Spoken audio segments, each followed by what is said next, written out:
Bonjour, je te propose d'analyser un nouveau fait de langue. Nous avons vu dans les articles du blog, réalisés sur le thème de la ville et de la campagne, la phrase suivante. Auf dem Land ist es vielleicht ja ruhiger als in der Stadt, nicht so verschmutzt, vielleicht auch mal grüner, aber es ist auch viel langweiliger. Kein Kino, keine Bibliothek, kein Theater, kein Museum, keine Kultur.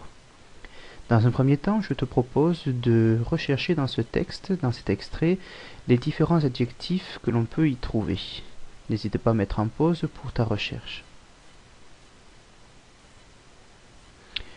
Nous retrouvons ici effectivement un certain nombre d'adjectifs présents, à savoir celui-ci, ruhiger, verschmutzt également, ainsi qu'un troisième, grüner, et un quatrième, langweiliger.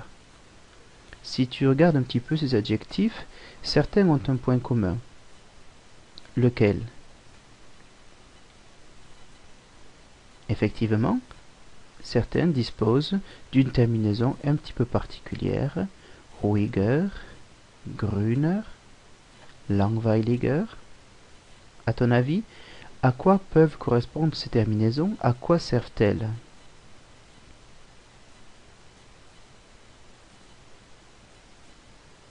Elles permettent effectivement d'exprimer un degré différent.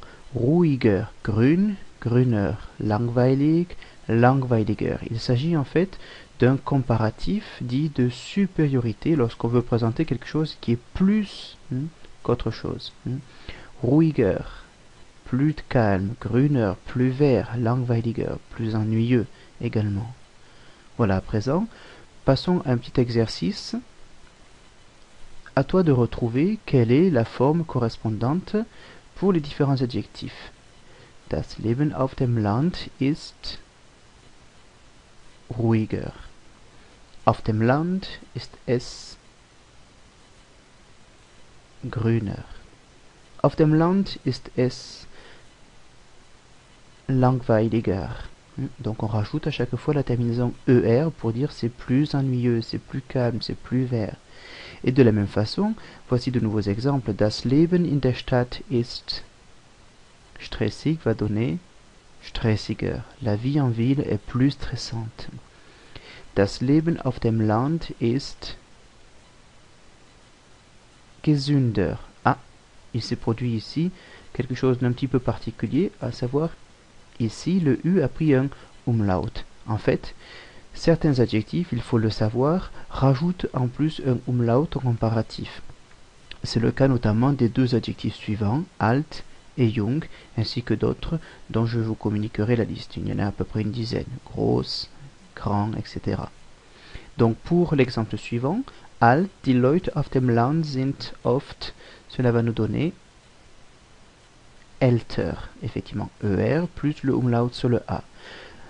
Par opposition, die Leute in der Stadt sind oft jung va nous donner jünger. Voilà, un umlaut et le ER.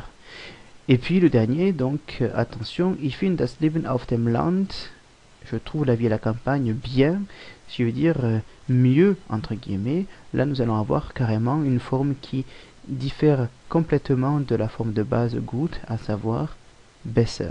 Peut-être, cela te rappelle-t-il l'anglais où good fait également better au comparatif.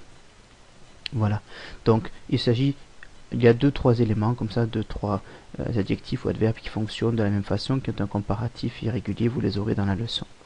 Une dernière chose, si nous reprenons la phrase de départ, auf dem Land ist es ruhiger als in der Stadt, je souhaiterais attirer votre attention sur la présence de ce petit mot ici, als, en fait, qui permet d'introduire le deuxième élément comparé. À la campagne, c'est plus calme qu'en ville.